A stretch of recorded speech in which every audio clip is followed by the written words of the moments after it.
Welcome to the Lancaster Players production of A Doll's House, Part 2, by contemporary playwright Lucas Hnath. It's a sequel to Henrik Ibsen's groundbreaking masterwork, written in 1879. As you may recall, at the end of Ibsen's play, Nora Helmer makes the shocking decision to leave her husband, her children, and begin a life on her own. This climactic event, when Nora slams the door on everything, was, to say the least, controversial. In A Doll's House Part 2, 15 years have passed since Nora's exit. Now Nora has returned. But why? And what does it mean for those she left behind?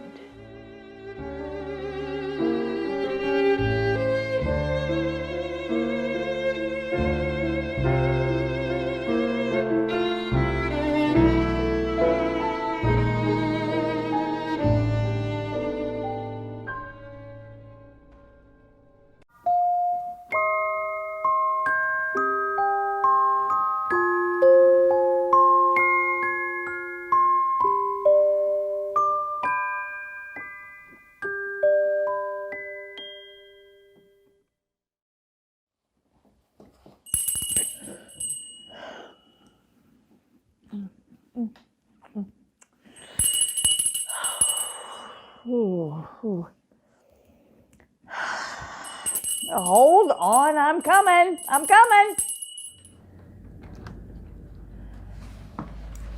Oh, Nora. Hello, Anne-Marie. Nora, I can't believe it's you. It's good to see you. It really is you. Nora, it has been so long. It has. Well, you got a little fatter, a little older, a little... Well, you hit a certain age. Oh, don't I know it. Come in. Come here.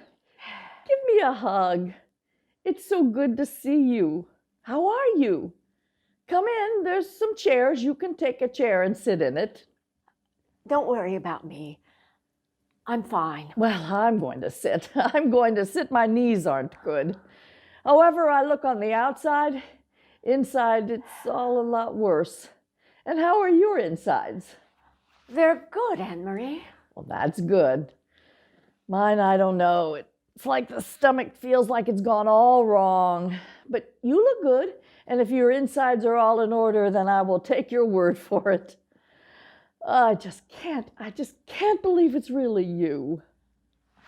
Well, I didn't know, no idea if you'd ever come back around that first month and those first 6 months.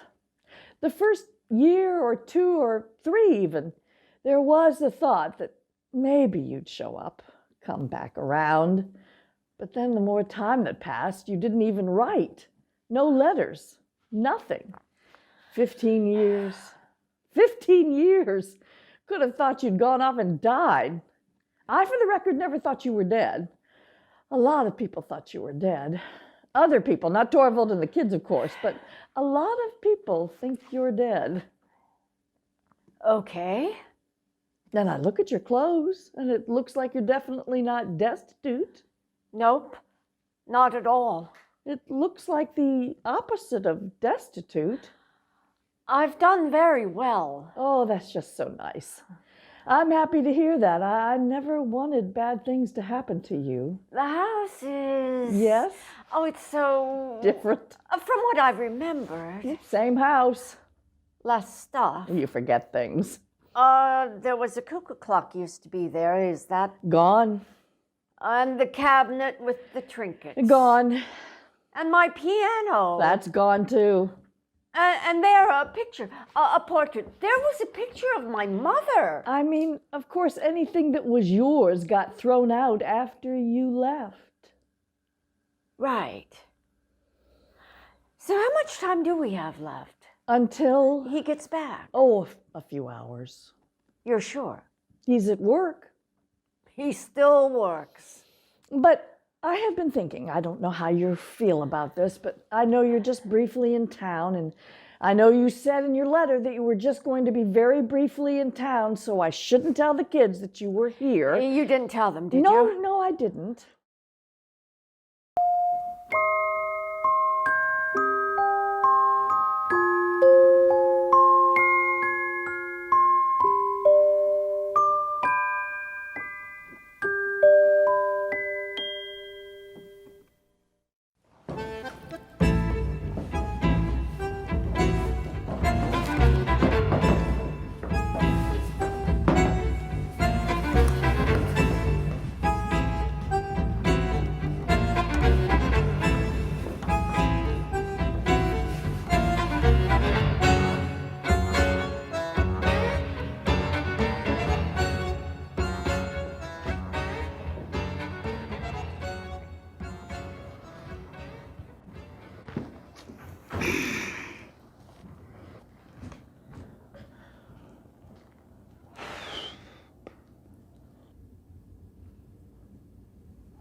Are you going to say anything?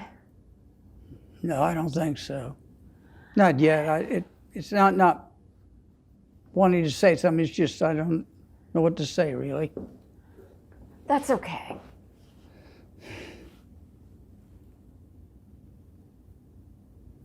I did not expect this. I'm fine just sitting here with you for as long as you want. I've thought a lot about, what this would feel like. What? This.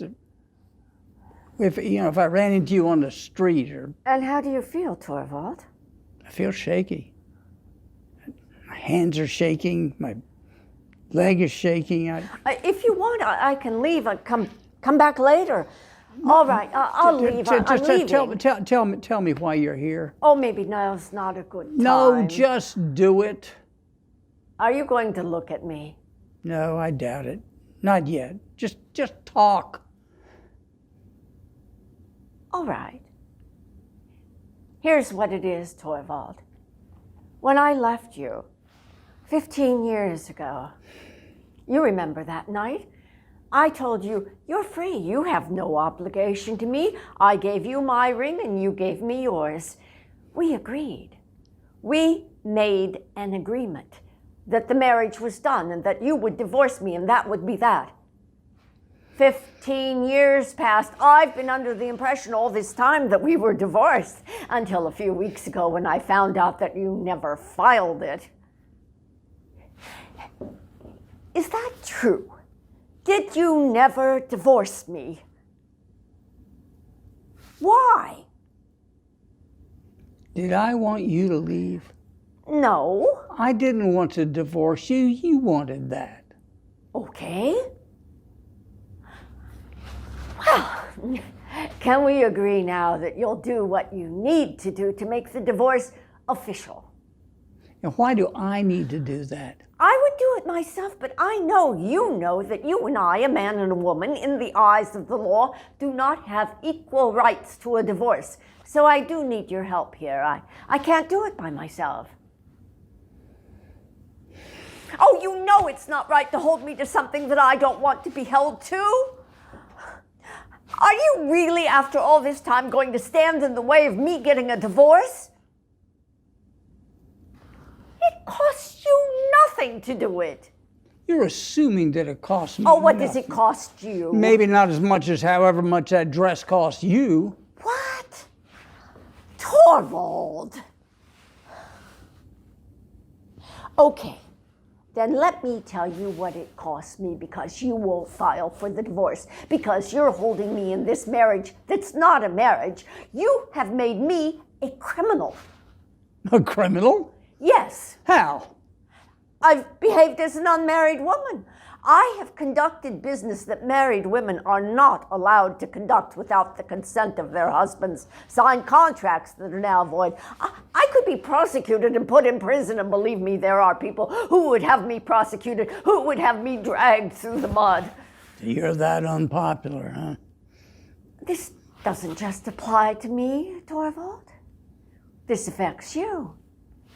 If you ever wanted to get married again, haven't you ever wanted that? No. Not even the possibility? No, Nora, I haven't. You sort of killed that for me. Well, just so you know, there have been other men after you. Several. I've had lovers. I've had a life. I did what I did thinking that you were no longer my husband, and now because you failed to take the action I'm you not said sure you'd take, that I need to I hear am now that. in danger of having that life taken away from me.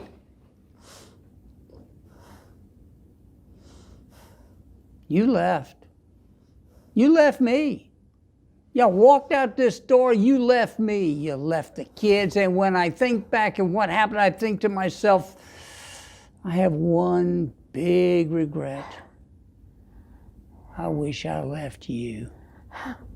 I should have left you long before you left me. I should have. I think back to all those moments where I should have left you, and there were so many. Are there? Every time you chastised me for being too serious or being too worried about some small thing, never taking seriously the things that I cared about, and every time you asked me for money, and every time you asked me for money by first telling me how much you loved me, as if by telling me that you loved me would make me want to give you the money. That is really manipulative, by the way.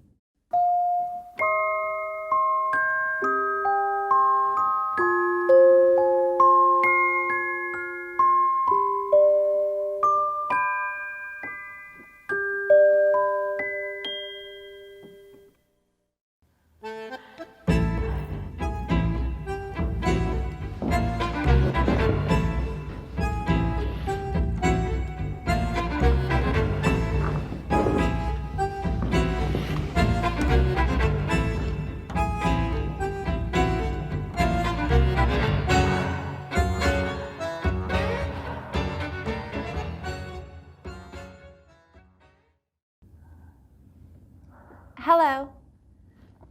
I'm Emmy. I'm your daughter. Yes, I know. It's very nice to meet you. You too. I hope you're all right with this. With this? Meeting me, I hope it isn't strange or upsetting. No, not at all. Good. I was worried it would be. Why? Well, I've never been part of your life. This counts as being part of my life? No, but a little step toward seems potentially, I don't know, harmful. I don't want to do any harm. No, I don't think us doing this meeting, I don't think it does any harm. Okay, well, good. I hope. And just so you know, I feel no animosity towards you. Oh, that's nice to hear. This is exciting. Meeting you is. Yes. I don't remember you at all. Oh, I didn't think that you would. You were very little, very. For the longest time, I thought you were dead. Well, you're not the first person to tell me that. Everyone thought you died. Everyone in town, everyone who... I didn't. Except, obviously, Torvald, Anne-Marie, my brothers. But I did, for a long time. So when did you? When I was 7 or 8. I see. My brothers told me. They remembered things that I didn't or couldn't, and then they told me about how you left. I didn't believe them at first. It sounded like the kind of thing you say to avoid telling a kid the harder truth. But Ivar said that if I didn't believe them, that I could go down to the clerk's office, where they keep all the records, birth records, death records. And he said that if I looked for your death certificate, there wouldn't be one. And I went to school with a boy whose father worked in the clerk's office, and this boy liked me, so I acted like I liked him back and got him to let me into the office one night. And I looked through the records, and there was no death certificate. And then I knew that you weren't dead. You just left. Bob and Ivar told me that someday maybe you'd come back and that I should be ready for it. That you would come and that you would take us with you and that you would be a lot more fun to live with than Torvald, who, he's not bad, but Fun isn't the word I'd use to describe. Yes. I mean, I think it's kind of adorable. His sort of, I don't know what to call it. Gloom. No, that's not quite.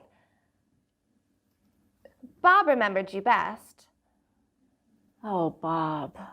Bob missed you the most. Bob could draw. I asked Bob if he would draw a picture of you. He wouldn't.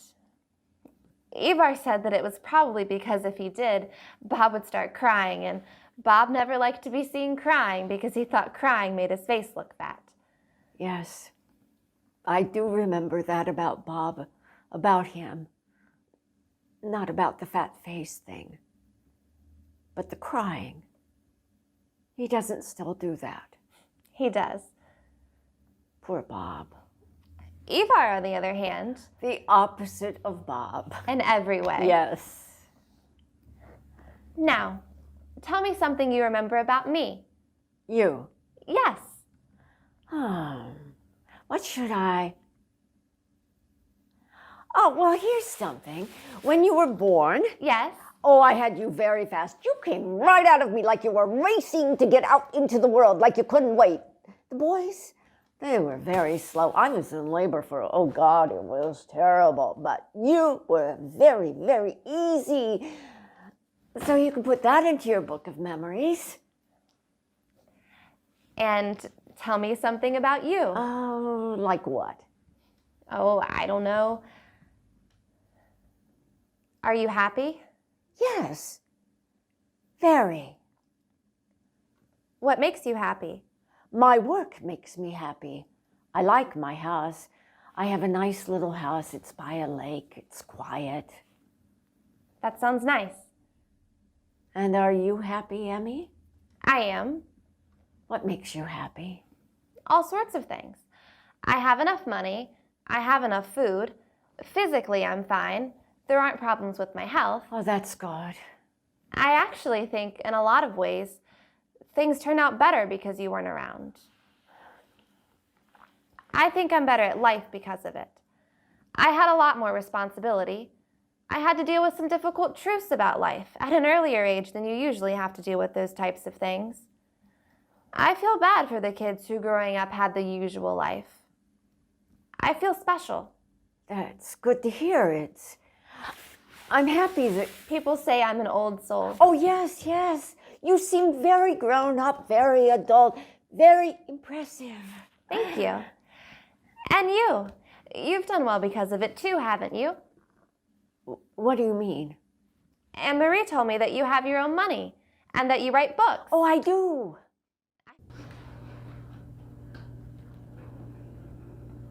The world didn't change as much as I thought it would. But I know that someday things will be different and people will be free, freer than they are now. I can't imagine that. Yeah, well, I just hope I live to see it.